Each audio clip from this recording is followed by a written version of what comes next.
Nakilala sa pangalang Justin Joseph Baisa, dugong Ilocano mula Bambang Nueva Vizcaya. Laman ako noon ng basketball court sa kalsada, kasama ko bangko sa Ibors Pingpingbok sa Estrada. Yo! What's up guys? This is your boy again, Daddy Kabul, and your Daddy Kavintage again guys. And nga guys, kamusta naman kayo guys? Kamusta naman tayong lahat dyan guys? Sana okay na okay kayo guys, kasi kung akong tatanungin nyo guys is everyday okay. Yan guys. So guys, for today's vlog is meron akong i-share na naman sa inyo guys at i-flex na bago kong hits guys. Yan. So guys, obviously guys, anong nasa background natin guys, or ano ang outfit natin ngayon guys. Yan. So guys, 1991 NBA Playoffs t-shirt, o 1992 NBA Champion t-shirt, o 1993 Championship t-shirt, o 1996 Championship t-shirt, o 1997 na Championship t-shirt, then 1998 na Championship t-shirt guys, then mga Championship hats din natin guys. That's pretty good. At ito parang kill the hype na tripit guys ng Chicago Bulls guys. Yan. So guys, alam nyo na siguro kung anong may naglalaro na sa isip nyo kung ano sigurong i-flex ko at i-share ko ngayon guys na bagong hits guys. Yan. So guys, ngayon is ikikwento ko lang guys. Mag-storytelling alay lang tayo. Ay, storytelling lang pala guys. Walang lie yun. Kasi syempre, seryoso naman tayo guys. Yan. So guys, ito nga guys is na-hits natin guys sa isa nating kaibigan dito sa Abu Dhabi guys, na collector din siya actually. Hindi siya reseller. Pero nag-out na din siya kasi ng mga PSG niya. Ewan ko dito kay Sir kung ba't siya nag-out ng mga item na siguro meron siyang linyada na gustong kolektahin. Like for example, i-out niya yung ganitong items niya para ito yung kolektahin niyang items. Mga ganun ba guys na mga laro. Siguro may nag-shift lang yung forte ni Sir na gustong kolektahin, kaya ina-out na tong mga to guys. Yun nga guys, ito guys is walang iba kundi si Sir Michael Mike Talusan. Yan guys. Ito guys, nakilala ko si Sir Mike is noong practice game ng Boss Papi Merch Resellers team. Is umattend ako doon. Hindi ko alam guys, is lagi na pala siyang nanonood ng vlog ko guys. Oh my God. Siyempre, nung nandun kami, hindi pa naman kami nag-meet actually. Siyempre, hindi niya din sasabihin sa akin na or magpi-PM na, Sir, lagi ako nanonood ng vlog mo, ganito, ganyan. Eh, syempre, flattered naman ako nun, guys, nung sinabi ni Sir Mike sa akin. Kasi tatlo pa lang kami eh. Si Sir Mike na una doon, nagpa-practice shooting na siya. Dumating kami ni Lakay Miko, is naki-join kami. Then, nung dumating na yung guys, umupo kami. Then, yun, nabanggit na nga ni Sir Mike kwentuhan. Sir, sabi niya, ilan na yung collection mo? Ilan na yung collection mo sa mga Chicago Bulls mo? Lagi ako nanonood ng vlog mo, Sir. Ay! Alin dun, Sir? Yung batang may naka-shade, sabi niya, ang profile pic. Ayun, dun ka nakilala. Eh, siyempre ako naman, flattered naman ako kasi hindi ko alam na may tumatangkilik pala at nanonood ng aking vlog, guys. Then, na-meet ko pa personally, which is, siyempre, proud ako, guys. Proud din ako, guys. Tsaka, thankful din ako kasi, inamin niya, nanonood talaga si Sir Mike. Yan, at tsaka, sabi niya sa akin is, ako nga sir, mayroon din ako naitatagong iilan na mga Chicago Bulls, ganyan. Palitan kami ng kwentuhan guys ni Sir Mike at that time. Then, ayun, then nag-start yung game. To cut the story short guys, is doon kami nagkakilala sa Boss Papi Merch Resellers team practice guys. Yan, dito sa Summit na school. Yan guys. Then after nun guys, is lagi nang aming nagkakamustahan. Then kung may i-out siya, nakikita ko naman is kung trip ko, ini-inquire ko. Then kung pasok sa budget is kinukuha ko. Then kung hindi naman pasok sa budget is syempre kaliwalihi, bye-bye, next time na lang, ganun guys. Yun nga guys, nag-post siya ng mga PSG niya. Hindi ko alam kung anong reason, hindi ko na tinanong kung ba't siya nag-out. Pero nag-post siya ng mga items niya guys, PSG items niya, is meron akong nagustuhan guys. Then, in-inquire ko, kasi nga wala pa ako noon na item, is in-inquire ko, then nagka-deal naman kami ni Sir Mike. Sabi, okay na Sir Mike yun. Yun nga lang is medyo na-delay yung pagkuha ko doon, kasi nga, na-delay din yung sahod namin guys. Yun guys. Ayan. Pero at least is napasatin na din. Paid na tayo kay Sir Mike. Nakuha na natin din. Siyempre, masaya ako guys. So guys, ito is excited na akong i-share sa inyo. At saka, Sir Mike, mamaya na kita pasasalamatan na sa end ng live. Yan guys. Kasi baka makalimutan ko yung mga memorize ko dito sa t-shirt na ito guys. Yan ay, alam nyo na guys, t-shirt, binanggit ko. Anyways guys, ayun, nandyan na nga din tayo. At malapit ko nang i-flex sa inyo. So guys, are you ready? And I am ready. So anong gagawin natin guys? Let's get it on! At ito na nga guys, this is the time guys, na i-flex ko na sa inyo guys. So guys, wag na natin patagalin dahil excited na ako guys. Let's kasi go. Napakaangas, napakaganda pa ng condition nito guys. So guys, ready na kayo? Eto na guys, tan-tan-tan! Flex muna natin guys itong item. Eto na guys, tan-tan-tan! Oh! Ayan guys, oh. Oh. Kita nyo naman guys, 1998 NBA Finals t-shirt guys. Yan. Ito guys. I-flex muna pala natin guys. Ayan guys ang printing yan. Ulitin ko lang.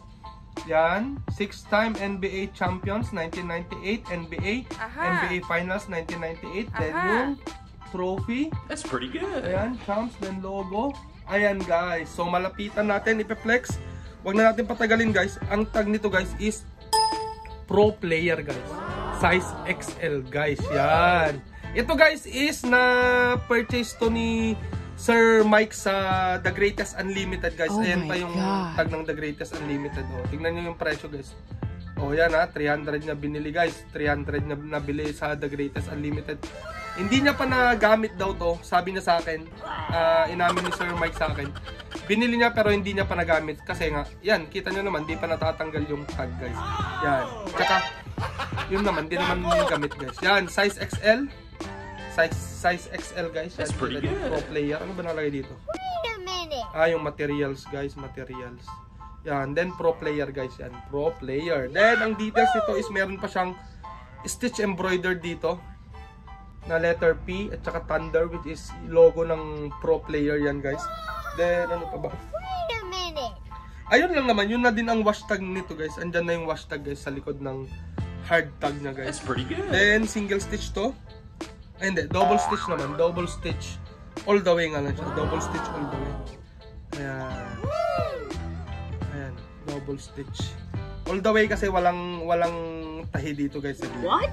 Ayan guys. Then, ang printing is, para sa akin is, excellent condition pa rin. Though, may mga minimal crack na yan guys. Kung makikita nyo, minimal cracks. Yan. Saan ba yung mga minimal cracks? Yan, sa NBA. 1998 NBA yan guys. Minimal cracks lang. Pero intact pa naman guys. Intact at saka hindi pa nagbakbak. Pero sabi ko nga guys, yung mga vintage na t-shirt, kahit may crack yan, yung mga kaunahan na printing, is kahit may crack yan, kahit labahan mo guys, i-washing mo, hindi yan madadagdagan yung crack pero hindi siya magbabakbak guys. Ganun kaganda ang high quality ng printing before guys. Yan, noong 90s yan guys. Yan, may mga minimal crack yan guys, minimal crack. Yan guys. Yan. Ganda ng details nito guys. Tingnan niyo. Really, nigga? Ano ba nakalagay? Champions. Tapos World Champions nakalagay kasi may globo. Then meron siyang Pro Player dyan. Yun nga lang hindi dated. Pero dated pala kasi 1998. Imagine nyo guys, 1998 na t-shirt is meron ako guys. Ang ganda pa guys. That's pretty good. Yan, ang ganda ng fitting nito kasi XL guys. Saktong-sakto sa atin to guys. Pero guys, excuse me. Itong t-shirt na to, which is 1998 NBA t-shirt champions, then Chicago Bulls 1998 din to guys, kung hindi nyo may tatanong. Ayan. Ayan guys, 1998 din guys. Yan. 1998 NBA champions, 1998 din. Pero guys, itong suot ko at saka itong hawak ko na na-hits natin is hindi ito yung official na sinuot ng mga Chicago Bulls NBA players tsaka staff noong nag-champion sila noong 1998. What? Which is, ang suot nila guys is, ito ang sombrero nila. Aha. Yan.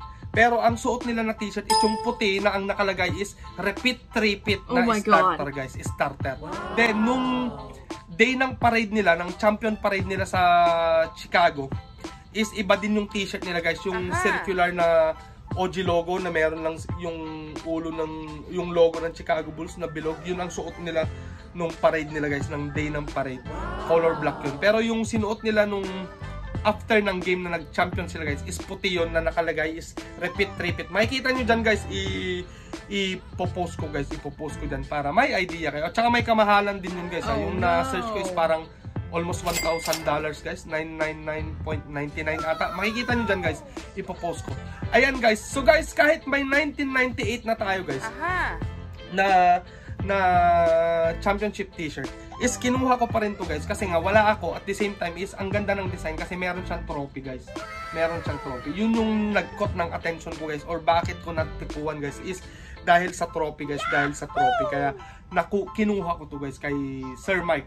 At nakita nyo na, ang bili niya sa The Greatest Unlimited is 300, pero nung pinahits niya sa akin guys, alam nyo kung magkano to guys, binigay lang sa atin guys ng 200 dirhams guys. Imagine nyo guys, never been used, never been touched, and never been wear. Na 200 dirhams guys with hang tag pa guys. Oh, diba yung 200 dirhams is nasa 3,000 pesos din guys. Nasa 3,000 pesos din ang halaga nito guys. Pero guys, nagsaliksik ako at kinompare ko ito guys sa online at saka sa pagkaka-hits price natin guys, is napakalayo guys, napakalayo ng presyo guys, kasi napadpad tayo sa eBay guys. Is ipopost natin dyan guys, either right, either left na naman guys, is ang presyo nito sa eBay guys is nagkakahalaga guys ng $120 guys. Imagine nyo yun guys, or to come up to dirhams is nasa 480 dirhams guys. Yan. Then sa pesos is nasa 7,200 pesos guys. Yan. So guys, hits na hits to guys kasi 480. 480 yung sa online. Then nakuha lang natin ng 200. So nakasave tayo guys ng 280, which is yung condition pa dyan sa online guys is mas matingkad pa to, at saka mas okay pa yung condition nitong nakuha natin kay Sir Mike. Ayan, so nakasave na tayo ng 280 dirhams or 4,200 pesos guys. So guys, hits na hits to guys. At syempre, bagong damit na naman natin, dagdag collection sa ating Chicago Bulls guys. Yan. So guys, ito nga is nakita nyo na ang bago nating dagdag collection sa ating mga vintage t-shirt na Chicago Bulls guys. Ilan na bang vintage t-shirts ko? Parang nasa 20 plus na din guys. 20 plus na Chicago Bulls guys na t-shirt is 20 plus. Maliban pa yung sa mga sa mga bootleg Sa mga bootleg madami na din. Basta ang total ng Chicago Bulls t-shirt ko is nasa kulang-kulang 40 ata. Kulang-kulang 40 guys. Punong-puno talaga yung yung cabinet ko guys. Tsaka kaya in-out ko na din yung iba. Kaya para may paglagyan na ako ng Chicago Bulls. That's pretty good. Tsaka pinaplano ko guys is cabinet sana na nakahanger lang sila kasi nakatupi tong mga to. Pag nakatupi ang t-shirt guys, prone sa mga cracks ang mga print ng t-shirt guys pag nakatupi. Kaya gusto ko is nakahanger lang sana. Pero wala pang space Siguro pag nakalipat kami nila darling ng bahay, is iaayos ko yung kwarto namin na makakabili ako ng cabinet. Yun guys, ang daldal ko na guys. Yun.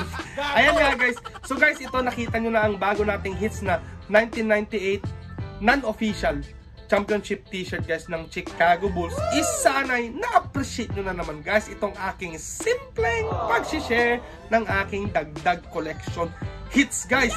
Yan. At syempre guys, hindi ko makakalimutan na magpasalamat. Igagrab ko na tong opportunity na pasalamatan ulit si Sir Mike Talusan. Yan, salamat, maraming salamat Sir Mike. Yan, magaling din mag-basketball yan si Sir Mike.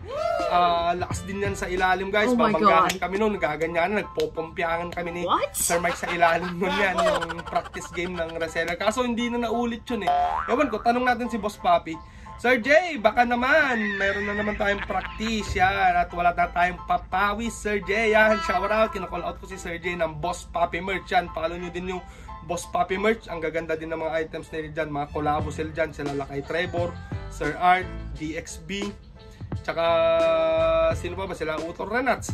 Ayan, si Utol Christian Caron, nandyan din, kasama din nila nagpe-flex yan. Yun, si Utol Christian Caron, abangan nyo guys, may plano akong interviewin dun yun kasi na-featured din siya sa Latagan UAE guys.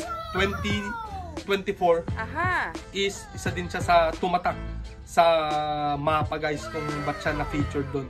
Yan, malalaman nyo kung anong collection doon guys ni Utol Christian Caron. Yan, si Mr. 5 Dirhams. Yan guys. So guys, sorry, Sir Mike Talusan, na-interrupt tayo. Maraming salamat Sir Mike Talusan dito. At saka, ewan ko kung pasok pa sa budget is baka kunin ko pa yung Chicago Bulls niya or Jordan Championship jersey niya na Michael Jordan champion jersey na color black guys, na colorway. Yan, ewan ko kung iba-budget ko pa Sir Mike ha. Stay put ka lang dyan, sasabihan kita. Ayan guys. Yun guys, so maraming salamat Sir Mike Talusan. God bless you always and sana maging solid pa ang ating samahan at kwentuhan dito sa pagbibintage, sa larangan ng pagbibintage. Ayan nga guys. So guys, magpapaalam na ako pero bago ako magpaalam is gusto ko muna kayong i-invite guys. Kung bago ka lang dito sa aking YouTube channel na JJB KIB is wag mo kakalimutan mag-subscribe guys. Yan, at syempre guys, don't forget to click the notification bell so that you won't miss my upcoming videos guys. Yan, then like the video if you are fully entertained and 100% na nag-e-enjoy sa panonood ng aking mga ganitong klaseng video guys. And don't forget to share it to your friends and relatives guys. Yan. So guys, maraming salamat ulit at puputulin ko na dito.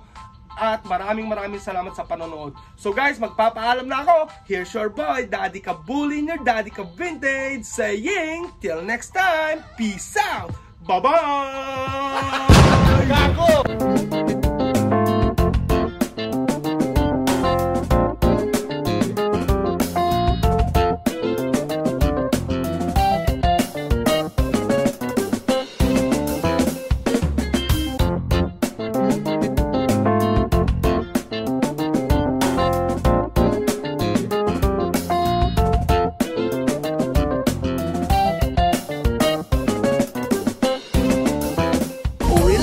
Baka naman ikay magtampo sa panahon kasi ngayon okay sa bamawan bibiyang ko. Yung angas ko kahit saan kayang dalhin pero yung pagkahangin mo mukhang inborn yan mate.